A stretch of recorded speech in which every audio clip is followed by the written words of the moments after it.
Hi, it's Bea with Crafting Daily Dose, and today I have an alternative for the March 2022 paper pumpkin called Beyond the Horizon. Now this is a beautiful kit, and my card today only uses components from the kit. I haven't even added any extra cardstock. Now the front of the card has a decorated panel, and when you open it, the panel slides along and can be seen from the inside. If you think that's a fun idea and would like to make it, we'll go ahead and get started. These are the pieces, and this time all of the components come from the kit itself. So this is the printed card base that I'm using, and the Pale Papaya label die cut. I'm using both of these mountain die cuts, and then this label die cut, which may be hard for you to see. It's the one that looks like this. It's normally used in this orientation, but we're going to be using it vertically. And if you've already used yours up, you can just cut another piece of basic white cardstock that is going to be 1/2 inch by 2 3/4 inch in height. And finally, I'm using the gems that came with the kit. I'm stamping my sentiment onto the label using the Misty Moonlight ink that came with the kit. And I'm stamping on top of the foam mat from my Stamparatus because it helps me to get a better impression when I'm using these clear photopolymer stamps. Now that my label has been stamped, I'll go ahead and glue on those 2 mountain die cuts.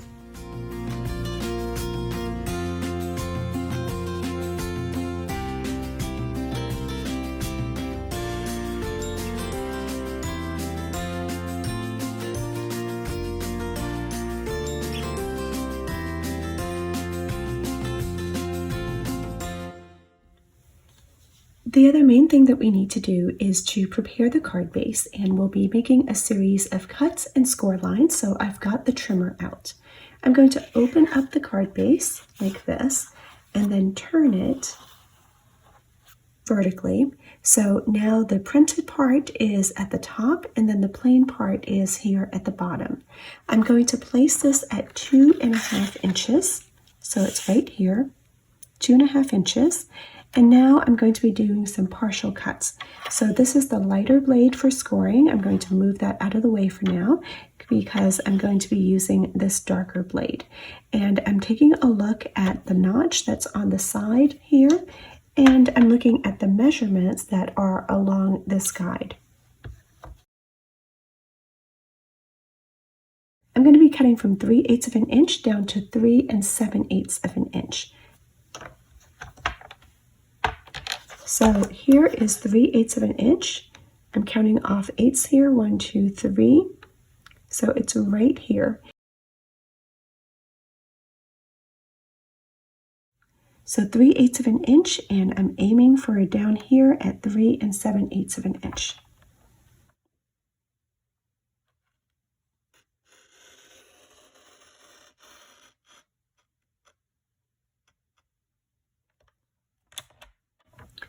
Once I've made that cut, I'm going to move my paper over to the 4.5 inch position.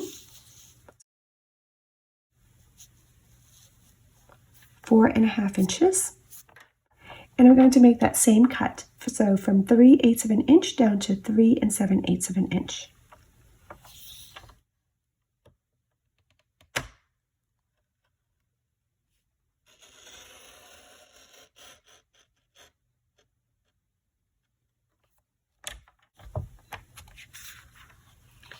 So let me show you what it looks like so far. I've created this little panel here with a slit at the 2.5 inch mark and the 4.5 inch mark. Now I'm going to put my paper down in this direction. So right now the printed part of the card base is on the right and the plain part is on the left. And I'm going to put it at 3/8 inch, using the measurements that are over here on the right hand side. So this is 1, 2, 3/8 inch. And I'm going to make another partial cut that basically connects these 2 horizontal cuts that I had already made. So it's going to be going from 2.5 inches down to 4.5 inches. So I'm starting a little bit past 2.5 inches, and I'm going to bring it up to the 2.5 inch mark. and then I'm going to bring it back down to 4.5 inches.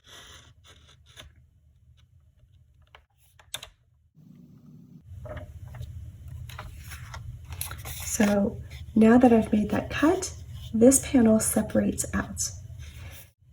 The other thing that I need to do is to make a score line that's going to connect it on this end. So watch what I'm doing. I'm going to turn my card by 180 degrees. Now the printed part is on the left and the plain part is on the right.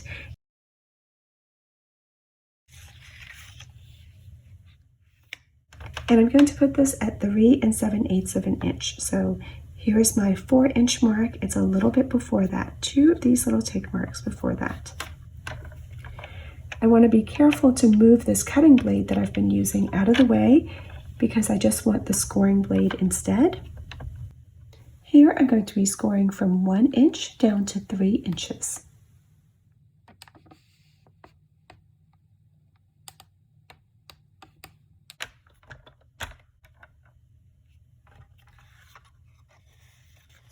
And here's what that looks like. Now that I have my score line, I can go ahead and fold it just like that. Now that we've prepared the front of the card, we also need to do the inside of the card. So I'm going to take it and turn it this way so that that cut panel is now at the bottom. I'm going to make 2 more little cuts.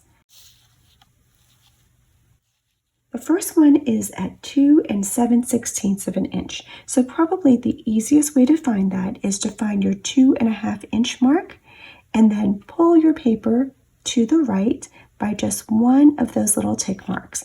So this is 1/16 of an inch less than 2.5, which is the same as 2 7/16. I know these measurements are a little bit unusual, but don't be intimidated by that. So now we're going to cut from 3/8 of an inch down to just a little bit past 1 5/8 of an inch.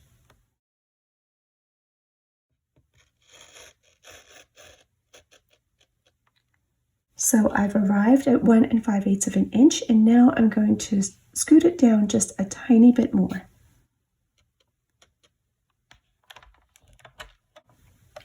Next, I'm going to move my paper to 4.5 inches plus 1 more little tick mark.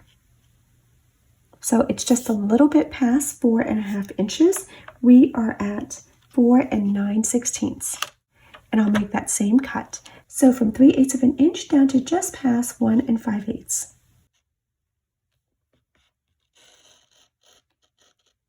So there's 1 5/8 and then just a wee bit more. Those measurements are just so that the slits that we create on the inside of the card are going to be a little bit higher and a little bit lower than the ones on the front. This allows our sliders some leeway to be able to move more smoothly. All right, now we'll take that label and glue it to the back side of this front panel. So I'm going to put a line of glue here. And then I'll attach this, and I'll try to center it so that there is about the same amount that is poking up from the top as from the bottom.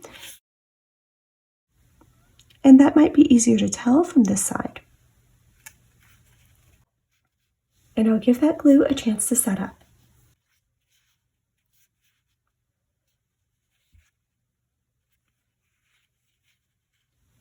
Once this is attached, I can go ahead and thread these little tabs that are poking out through the slits that we created.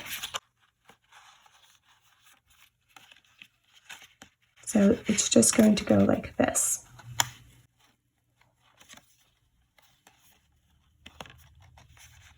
Now the first few times that you do this, you might have to guide your paper a little bit until the folds are trained. So I'm just going to help this along. But you can see that as you close the front of the card, that panel will slide along its track.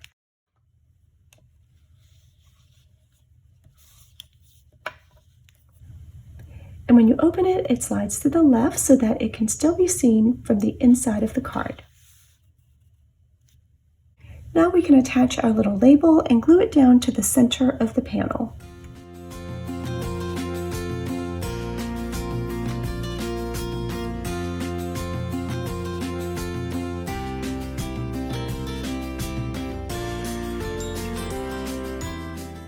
All that's left then is to add a few gems.